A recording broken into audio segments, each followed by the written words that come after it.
Jumpa lagi di channel Kerot Susu. Novel Dr. Genius Fang Qiu. Bab 579. Segera, anggota staf menyampaikan pemberitahuan tersebut kepada para kontestan. Saat menerima pemberitahuan tersebut, semua kontestan tercengang. Kita akan ada rapat jam 7. Hanya 1 jam lagi dari siaran langsung. Direktur Li Huawen benar-benar tidak sedang terburu-buru. Pertunjukan akan segera dimulai. Tapi dia tetap lambat.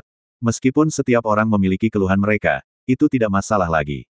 Bagaimanapun, saat mereka berkompetisi dalam kedokteran, mereka siap naik panggung kapan saja. Apakah itu siaran langsung atau rekaman video, yang perlu mereka lakukan hanyalah menjadi diri mereka sendiri.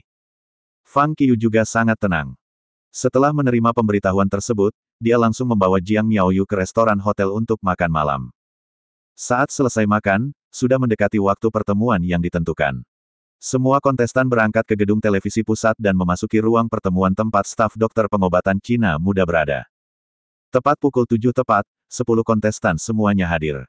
Tidak ada yang mengatakan apa-apa, hanya diam menunggu Direktur Li Huawen. Namun, sampai pukul 7.30 p.m., Direktur Li Huawen masih belum muncul. Sekarang, semua orang tercengang. Kenapa dia belum datang? Apakah dia akan membuat kita berdiri? Dia menyuruh kami berada di sini jam 7. Sekarang jam 7.30, dan tidak ada jejaknya sama sekali. Saya tidak tahan lagi. Apakah produser acara sudah gila? Persaingan apa yang kita ikuti jika mereka tidak memberitahu kita tentang hal itu? Kami bahkan tidak tahu bagaimana kami akan bersaing di final. Apakah kita telah dibodohi? Hal yang paling membuatku tidak tahan adalah aku ada dalam sebuah permainan, tapi aku bahkan tidak punya hak untuk tahu. Meskipun mereka semua menggerutu, semua orang tampak sangat tenang. Tak satu pun dari mereka tampak kesal sama sekali. Di ruang pertemuan, 10 orang semuanya sangat tenang. Karena mereka semua tahu bahwa semakin tak terduga situasinya, semakin mudah menguji keadaan pikiran mereka. Tidak banyak waktu tersisa sebelum siaran langsung. Jika mereka mulai kesal sekarang, mereka pasti akan berada dalam kondisi yang buruk ketika mereka berpartisipasi dalam siaran langsung nanti. Oleh karena itu, para kontestan tahu bahwa mereka harus menyesuaikan diri dengan kondisi terbaiknya sebelum siaran langsung dimulai sehingga mereka dapat menunjukkan sisi terbaiknya dalam siaran langsung yang akan datang. Mendadak, berderak, suara kecil terdengar. Saat semua orang membicarakannya, pintu ruang pertemuan dibuka. Semua orang menoleh untuk melihat. Li Huawen yang mendorong pintu terbuka. Direktur akhirnya muncul. Saat melihat Li Huawen, semua orang segera menghela nafas lega. Direktur, Anda akhirnya di sini. Li Sanxiao berkata, kami tidak memiliki pendapat ketika Anda mengatakan kami akan melakukan siaran langsung. Tapi sudah hampir waktunya. Dan kami masih belum tahu apa-apa. Meskipun Anda tidak khawatir, kami pasti khawatir. Setelah itu, dia tertawa kecil. Tepat sekali. Lin Dan juga tertawa dan berkata, saya tidak akan pernah lupa berpartisipasi dalam kompetisi ini. Karena ini adalah satu-satunya kontes yang pernah saya ikuti yang saya tidak tahu aturannya. Semua orang mengangguk setuju. Terima kasih atas kerja keras kalian semua. Mendengar keluhan semua orang, Direktur Li Huawen menutup pintu ruang pertemuan dengan senyuman, lalu duduk di kursi ketua dan berkata, sebenarnya, selama pertemuan terakhir, saya katakan bahwa pertunjukan terakhir akan menjadi siaran langsung. Tetapi sesuatu yang lain terjadi pada saat itu, jadi tidak ada yang mengingatnya. Yang lainnya tercengang. Apa? Apakah dia menyalahkan kita semua untuk ini? Meskipun demikian, apa yang dikatakan sutradara itu benar. Dia memang menyebutkannya di pertemuan terakhir, dan dia sepertinya mengatakan bahwa itu adalah keputusan akhir. Meskipun kamu sudah memberitahu kami tentang siaran langsungnya, kamu tidak memberitahu kami tentang aturan program ini, kan? Gu Shaoyu membalas. Bukankah karena alasan inilah aku memanggil kalian semua ke sini? Direktur Li Huawen tertawa terbahak-bahak dan berkata, sebenarnya, kompetisi sudah berakhir. Siaran langsung terakhir adalah untuk upacara penghargaan. Setelah mendengar itu, 10 kontestan yang hadir, termasuk Fang Qiu, semua membulatkan mata mereka dan tercengang. Pertandingan sudah berakhir. Kapan itu terjadi? Siapa yang ditahan dan siapa yang disingkirkan? 10 kontestan teratas di negara ini masih belum mengikuti kontes berikutnya. Bagaimana program bisa tiba-tiba melompat ke upacara penghargaan? Untuk sesaat, semua orang penuh dengan keraguan. Apa yang terjadi di sini? Pembaruan oleh novel ringan. Mungkinkah konsultasi 3 hari terakhir kali? Seseorang bertanya dengan bingung. Hasilnya tidak bisa sangat bergantung pada jumlah pasien yang kita ambil, bukan? Jika itu masalahnya, maka itu terlalu tidak adil. Betul sekali. Jika benar-benar tergantung pada nomornya, Fang Qiu pasti akan menjadi juaranya. Dalam diskusi tersebut, beberapa orang mengajukan keberatan. Mendengarkan pendapat semua orang, Direktur Li Huawen tersenyum. Melirik Fang Qiu, dia mengumumkan, sayangnya, hasil kompetisi ini tidak bergantung pada jumlah pasien, tetapi pada tingkat kesembuhannya. Mendengar kata-katanya, semua orang tercengang. Mereka tidak bisa membantu tetapi menatap Fang Qiu. Tingkat penyembuhan. Bukankah ini berarti semakin banyak pasien yang diambil, semakin rendah skornya? Sekarang, semua orang tidak bisa berkata-kata. Sutradara dan timnya sedikit terlalu licik. Meskipun Fang Qiu telah melihat pasien dalam jumlah terbesar, mereka juga berusaha sebaik mungkin untuk mengejar ketertinggalan ketika Fang Qiu memeriksa pasien dengan sangat cepat, karena mereka juga takut hasilnya tergantung pada jumlah pasien yang mereka ambil. Akibatnya, meskipun tidak ada dari mereka yang melihat pasien sebanyak Fang Qiu, mereka masing-masing sudah pasti berkonsultasi dengan banyak pasien. Orang yang paling tidak bisa berkata-kata jelas adalah Fang Qiu. Tak satu pun dari mereka yang tahu berapa banyak dari 1050 pasien yang diambil Fang Qiu telah sembuh total. Jika mereka mengetahui aturan ini, mereka akan menghabiskan waktu 3 hari untuk berkonsultasi hanya untuk satu pasien. Kalau begitu, bukankah itu akan membantu mereka mendapatkan tingkat kesembuhan 100% tanpa usaha? Pada titik ini, semua orang menyadari bahwa inilah alasan program tersebut menyembunyikan peraturan dari mereka. Jika aturan diungkapkan sebelumnya, bukankah semua orang akan memanfaatkan 2 minggu itu untuk menebus kesalahan mereka? Dalam waktu singkat, 9 kontestan yang duduk di sekitar meja konferensi semuanya memandang Fang Qiu dengan simpati. Dalam hati mereka mengakui bahwa Fang Qiu memang sangat mengagumkan, dan jelas merupakan kandidat paling kompetitif untuk kejuaraan. Tetapi menilai dari aturan kompetisi, mungkin agak sulit bagi Fang Qiu untuk menang. Pada saat yang sama, ke-9 kontestan mulai menantikan hasil akhir. Masing-masing memiliki kesempatan untuk memenangkan kejuaraan. Namun, di sana, Fang Qiu hanya tersenyum tenang melihat tatapan menyedihkan semua orang. Dia tampaknya tidak menderita kerugian atau suasana hati yang buruk sama sekali. Karena dia tahu bahwa dia adalah seorang dokter pengobatan Tiongkok. Bahkan jika dia mengetahui aturan sebelumnya, dia akan melakukan hal yang sama dalam keadaan itu. Belum lagi 1050 pasien, bahkan jika ada 2000 atau 3000 pasien, dia akan melakukan yang terbaik untuk menyembuhkan mereka semua. Sekarang tinggal 20 menit lagi sebelum siaran langsung. Direktur Li Huawen melihat arlojinya dan berkata, ingat, kalian semua memiliki kesempatan untuk menang. Dan jangan lupa untuk menyiapkan pidato penerimaan Anda sebelum program langsung resmi dimulai. Setelah mendengar itu, semua orang tertawa. Sementara itu, mereka semua mulai memutar otak untuk mengingat bagaimana kinerja mereka pada konsultasi 3 hari tersebut. Meskipun mereka memiliki keunggulan absolut di nomor base, untuk memenangkan kejuaraan masih tergantung pada efek pengobatan yang mereka berikan pada pasien mereka. Ngomong-ngomong, seolah memikirkan sesuatu, Direktur Li Huawen tiba-tiba tersenyum misterius dan menambahkan, sebelum pengumuman hasil akhir, masih ada ujian kecil. Jika Anda tidak lulus ujian, Anda tidak akan memenuhi syarat untuk mengikuti kompetisi lainnya. Tapi saya percaya bahwa setiap peserta di sini sangat berbakat. Dengan bakatmu, kamu pasti akan lulus ujian ini. Setelah itu, Direktur Li Huawen bangkit dan pergi. Di ruang pertemuan, semua orang tidak bisa membantu tetapi menggumamkan keluhan mereka. Uji. Bukankah dia mengatakan bahwa pertunjukan ini hanyalah upacara penghargaan? Mengapa ada tes lain? Sial, sutradara sangat bagus dalam mempermainkan kita. Untuk sesaat, kontestan tanpa sadar menjadi gugup. Tes macam apa itu? Tidak ada yang yakin tentang itu. Di samping Fang Qiu, Jiang Miaoyu dengan lembut menarik lengan baju Fang Qiu dan berbisik di telinganya, apakah kamu percaya diri untuk ini? Jangan khawatir, kata Fang Qiu sambil tersenyum. Pada saat ini, Luo Jie, yang sedang duduk di kejauhan, tiba-tiba berdiri dan berjalan langsung ke Fang Qiu. Menatap Fang Qiu, dia berkata, hasil dari game ini akhirnya akan ditentukan. Mengingat taruhannya, lebih baik Anda menang, tapi saya pasti tidak akan kalah. Semuanya mungkin. Fang Qiu menggelengkan kepalanya dan tersenyum. Dia juga berdiri, melihat Luo Jie, lalu menoleh untuk melihat 8 kontestan lainnya dan menambahkan, ini adalah episode terakhir. Tidak peduli apa hasil akhirnya, kami semua telah membangun persahabatan yang dalam satu sama lain dalam program 11 episode ini.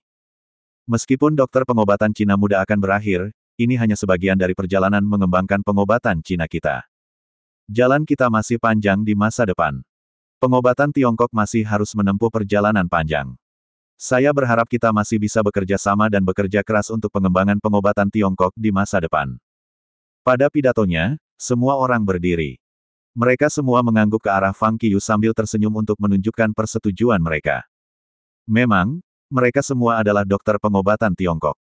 Tujuan partisipasi mereka dalam program ini juga untuk mempromosikan pengobatan Tiongkok. Sekarang, saat program berakhir, pengobatan Tiongkok telah berkembang pesat selama 11 episode.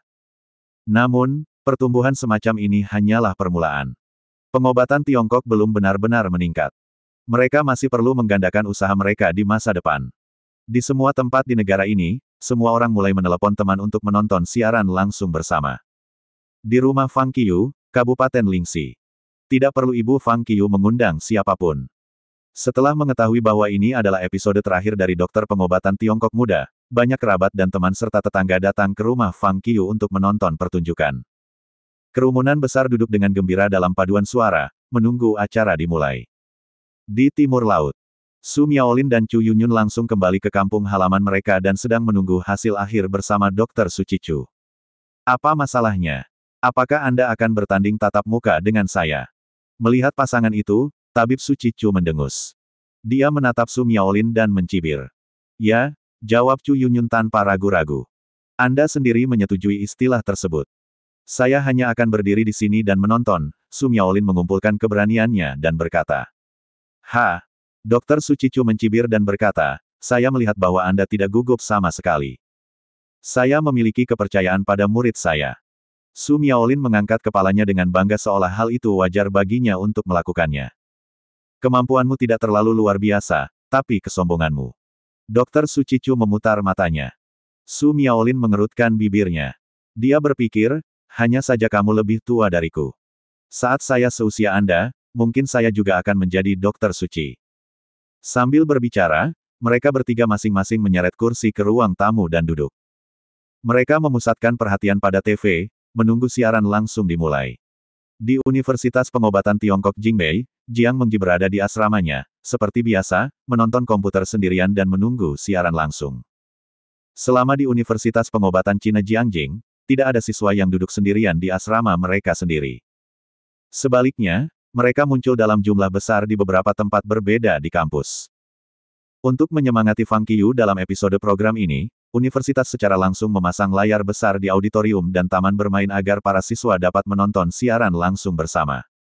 Karena pertunjukan ini tidak hanya tentang reputasi individu Fang Qiu tetapi juga tentang reputasi seluruh universitas. Terima kasih masih bersama channel Carrot Susu. Bab 580. Auditorium dan lapangan olahraga semuanya dipenuhi orang. Semua mahasiswa di universitas membicarakan tentang pertunjukan sambil menunggu siaran langsung dimulai. Bisakah Fang Qiu menjadi juaranya? Tentu. Fang Qiu adalah simbol universitas kami. Jika dia menang, peringkat sekolah kita pasti akan melonjak ke langit seperti roket. Saya percaya pada Fang Qiu. Bagaimanapun, sejak saya mengenalnya, dia telah menempati posisi pertama dalam setiap ujian dan kompetisi. Dia tidak pernah gagal. Dan sejak dia berpartisipasi dalam program yang disebut Dokter Pengobatan Cina Muda, dia menduduki peringkat teratas di masing-masing dari 11 episode. Dan dia bahkan melewatkan beberapa tes dan langsung masuk ke 15 besar di negara itu karena kekuatannya yang luar biasa. Dengan kekuatan seperti itu, dia pasti akan memenangkan kejuaraan. Ya, Fang Qiu pasti juara. Pernahkah Anda melihat pemungutan suara di internet? Fang Qiu telah mengalahkan kandidat lainnya. Dan jumlah orang yang berharap Fang Qiu menang secara online juga mayoritas. Meskipun Fang Qiu sangat luar biasa, kami tidak bisa begitu percaya diri. Sampai saat ini belum ada yang mengetahui aturan dari kompetisi ini. Jika mereka bersaing memperebutkan jumlah pasien, Fang Qiu pasti akan menjadi pemenangnya. Tetapi bagaimana jika kriterianya adalah sesuatu yang lain? Yah, tidak peduli apakah Fang Qiu bisa memenangkan kejuaraan atau tidak, bagiku, dia yang nomor satu. Pada saat yang sama, berbagai lelucon mulai bermunculan di internet. Karena ini adalah episode terakhir, perhatian yang ditarik acara ini keluar dari tangga lagu. Hampir semuanya telah diberikan jalan untuk final pengobatan Cina muda hari ini. Bahkan beberapa program hiburan lainnya hanya bisa diumumkan untuk ditunda agar tidak menjadi umpan meriam. Dalam keadaan ini, perhatian yang diterima dokter pengobatan Cina muda telah mencapai tingkat yang belum pernah terjadi sebelumnya. Dan berbagai keraguan yang ditinggalkan oleh episode-episode sebelumnya pun menjadi fokus perbincangan publik. Apa aturan pastinya? Apa yang mereka perebutkan di sesi ini? Apakah mereka akan memilih juara dari 10 kontestan teratas? Atau akankah ada beberapa babak eliminasi malam ini? Misalnya, persempit dari 10 menjadi 5, lalu 5 menjadi 3, dan terakhir 3 menjadi 1. Ada berbagai macam diskusi. Dalam sekejap, sudah pukul 8 malam. Karena program diubah dari siaran video menjadi siaran langsung, maka waktu siaran program dijadwal ulang dari semula pukul 8.30 p.m. sampai 8 p.m. Tajam. Sudah waktunya. Semua kerabat dan teman dari kontestan yang menunggu di depan TV semuanya menarik napas dalam-dalam. Sementara itu, penonton di seluruh negeri juga mulai fokus pada pertunjukan tersebut. Kompetisi terakhir akhirnya dimulai. Malam ini, judul pembukaan acara agak berbeda. Dengan lagu tema yang dibawakan oleh Fang Qiyu sebagai musik latar, awal acara yang biasa digantikan dengan pemutaran ulang momen klasik dari 10 episode sebelumnya. Adegan demi adegan melintas di layar, masing-masing digabungkan dengan berbagai jenis kaligrafi yang kuat. Gambar-gambar itu memberi penonton perasaan tegang, samar-samar membuat mereka merasa akan ada pedang yang terhunus di final. Setelah meninjau 10 episode program sebelumnya, layar TV tiba-tiba menjadi gelap. Mimpi masih terus berlanjut. Sang juara sedang dalam perjalanan. 2 baris kata-kata putih dengan tulisan tangan yang indah digambar di atas gambar yang gelap gulita. Kemudian, karakternya mulai memudar. Sesosok perlahan muncul. Orang ini adalah pembawa acara dari dokter pengobatan Cina muda. Teman dan penonton di tempat kejadian dan di depan TV, selamat malam. Kata pembawa acara dengan suara menggelegar. Penonton langsung meledak menjadi tepuk tangan meriah. Kamera mengikuti pembawa acara dengan cermat. Acara 11 episode tersebut telah menciptakan 10 kontestan teratas di negara ini. Di medan perang yang sengit ini, siapa yang akan keluar dari wilayah musuh dan dinobatkan sebagai pemenang? Pada titik ini, pembawa acara berbalik dan menunjuk ke layar lebar dengan tangan kanannya. Tepat saat itu, 10 kartu emas muncul di layar lebar. Fang Qiyu. Saat tuan rumah meneriakkan namanya, kartu emas pertama dibalik, memperlihatkan foto Fang Qiyu. Disusul dengan perkenalan dari 9 kontestan lainnya. Selangkah demi selangkah, mereka membuat diri mereka menonjol dari puluhan ribu dokter pengobatan Tiongkok. Akhirnya, mereka berhasil mencapai tahap final. Ini adalah tangga menuju kehormatan. Ini adalah batu loncatan menuju tahta. Lalu, siapa di bumi yang bisa memenangkan kemuliaan tertinggi? Ayo mulai sekarang juga. Setelah itu, pembawa acara berjalan ke podiumnya sendiri dan sekali lagi berkata ke kamera, saya tahu bahwa Anda semua sangat tertarik dengan peraturan episode ini. Ada banyak orang membicarakannya secara online. Saya juga penasaran tentang itu. Sebelum saya berdiri di panggung ini, saya juga tidak tahu apa aturannya. Tapi sekarang saya tahu. Jadi selanjutnya, aku akan mengumumkan aturan pertandingan final ini.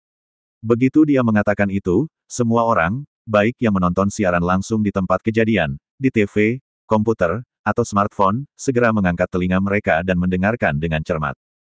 Faktanya, semua pertandingan sudah dilakukan, kata tuan rumah. Mendengar ini, semua orang menjadi linglung. Kompetisi sudah berakhir. Kapan itu berakhir? 1000 orang yang duduk di kursi penonton saling memandang dengan bingung. Mereka semua adalah penonton setia dari dokter pengobatan Cina muda. Tiket mereka ke final semuanya dikeluarkan oleh tim program. Itu juga karena mereka sangat memperhatikan dokter pengobatan Cina muda sehingga mereka tahu betul tentang isi setiap episode. Bukankah mereka baru saja memilih 10 besar di episode terakhir? Mengapa itu tiba-tiba berakhir? Apakah itu berarti tidak ada lagi persaingan malam ini? Tidak mungkin, kan? Tidak hanya penonton di tempat kejadian, tetapi juga mereka yang menonton siaran langsung di berbagai tempat juga tercengang. Apa yang sedang terjadi? Pertunjukan baru saja dimulai. Bagaimana ini bisa berakhir sekarang? Apa maksudnya? Di tempat kejadian, melihat ekspresi bingung di wajah penonton, pembawa acara tersenyum dan dengan cepat menjelaskan, faktanya, episode ke-9 dan ke-10 adalah final. Beberapa penonton yang tanggap seharusnya mengetahui bahwa tidak ada aturan untuk 2 episode ini yang dipublikasikan. Hari ini saya secara resmi mengumumkan bahwa aturan untuk tanggal 9, 10, dan final hari ini adalah menentukan pemenang menurut tingkat kesembuhan. Artinya, kita akan mendapatkan pemenang malam ini menurut tingkat kesembuhan pasien yang telah dikonsultasikan oleh masing-masing kandidat di episode ke-9 dan ke-10. Mendengar kata-katanya, semua orang tercengang. Ada kehebohan penonton di tempat kejadian.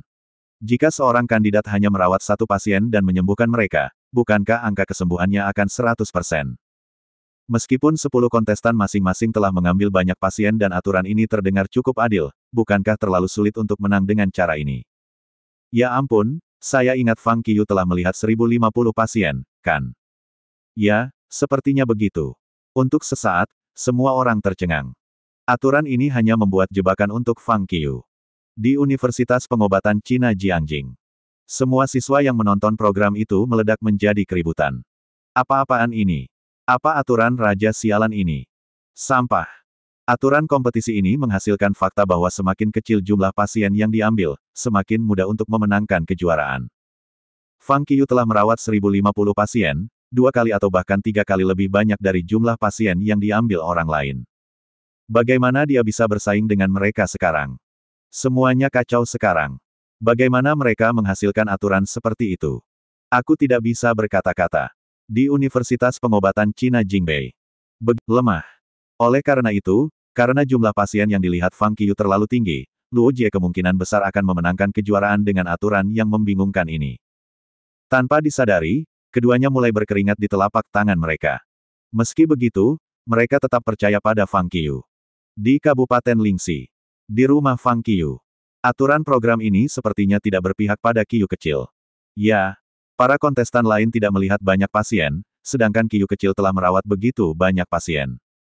Saya khawatir kesempatan Qiyu kecil untuk memenangkan juara itu redup. Kerabat dan teman Fang Qiyu semuanya menggelengkan kepala dan melambaikan tangan karena kecewa. Apa yang kamu bicarakan? Ibu Fang Qiyu memutar matanya ke arah teman dan kerabat, lalu mengangkat lengannya dan berkata, saya percaya pada putra saya. Dia pasti akan menang. Di tempat acara. Sekarang aturan telah diumumkan, kata pembawa acara kepada penonton dan kamera. Sekarang, semua orang harus tahu bahwa alasan mengapa tim program merahasiakan aturan sampai saat ini adalah untuk mencegah kecurangan dalam bentuk apapun. Selama beberapa minggu terakhir, tim program telah menghitung tingkat kesembuhan semua pasien yang telah dilihat 10 kontestan kami, serta laporan pemeriksaan setiap pasien. Semua orang heran dengan ucapannya. Untuk sedikitnya, Fang Qiyu telah melihat 1050 pasien sendirian. Itu berarti tim produksi harus menemukan semua dari 1050 pasien dan memberi mereka pemeriksaan fisik satu persatu. Betapa beratnya beban kerja itu. Memikirkan hal ini, semua orang tertawa. Mereka merasa sangat kasihan pada tim program. Tentu saja, hasilnya tidak akan diumumkan secepat itu. Penyelenggara melanjutkan, sebelum pengumuman hasilnya, kami masih memiliki tes kecil, yang juga bisa dikatakan sebagai final lolos dari kompetisi tabib muda Huaxia. Jika beberapa dari 10 kontestan tidak dapat lulus tes ini, mereka akan langsung tersingkir dari kompetisi dan kehilangan kesempatan untuk mengikuti kompetisi final. Begitu dia mengatakan itu, semua penonton tercengang. Tes kecil apa itu? Kedengarannya cukup menarik. Sejujurnya, tim ini sangat kreatif. Aku tahu itu. Bagaimana mungkin hasil akhirnya adalah pengumuman tingkat kesembuhan? Harus ada persaingan. Saya bertanya-tanya apa tes kecil ini. Sekarang semakin menarik. Jika tidak cukup berhati-hati, orang dengan angka kesembuhan tertinggi mungkin akan tersingkir setelah tes kecil ini. Aku suka sekali bagian seperti ini yang dipenuhi dengan ketegangan dan kegembiraan. Saat semua orang mulai mendiskusikan tes dengan antusias, suasana di tempat kejadian juga menjadi elektrik. Kalau begitu, pertama-tama, mari kita undang ketiga juri kita untuk naik ke panggung, panggil pembawa acara. Sama seperti episode pertama, layar lebar di atas panggung langsung terbelah menjadi 2 bagian dan terlempar ke belakang, seperti pintu ganda yang didorong terbuka. Li Zhengtang, Yang Juanyong, dan Huang Zhengren, 3 dokter yang sangat terampil, naik ke atas panggung. Tepuk-tepuk-tepuk. Kerumunan itu meledak menjadi tepuk tangan meriah. Ketika ketiga dokter tiba di tengah panggung, pembawa acara berjalan ke arah mereka. Sekarang, izinkan 3 juri kami memberikan beberapa komentar singkat tentang aturan pertandingan terakhir kami. Dengan itu, pembawa acara menyerahkan mikrofon kepada Li Zhengtang. Kalian pasti penasaran kenapa aturan terakhir sangat aneh, benar kan? Li Zengtang mengambil mikrofon dan berkata, ini karena tujuan pengobatan Tiongkok adalah untuk merawat pasien. Tidak peduli berapa banyak pengetahuan yang dipelajari dan berapa banyak keterampilan yang seseorang pegang, itu tidak masalah. Tujuan utama kami adalah menyembuhkan pasien, jadi angka kesembuhan adalah kriteria terbaik untuk memilih pemenang. Sederhananya, bahkan jika seorang pria tidak tahu apa-apa tentang pengobatan Tiongkok, selama dia bisa menyembuhkan penyakit pasien tanpa mengganggu kesehatan pasien, maka dia adalah dokter yang bekerja secara ajaib. Hari ini, kami sangat menantikan tingkat kesembuhan dari 10 kontestan juga. Karena kru sudah menutup mulut sepenuhnya, bahkan kami, 3 orang tua, sama sekali tidak tahu tentang hasilnya. Begitu dia mengatakan itu, semua orang tertawa.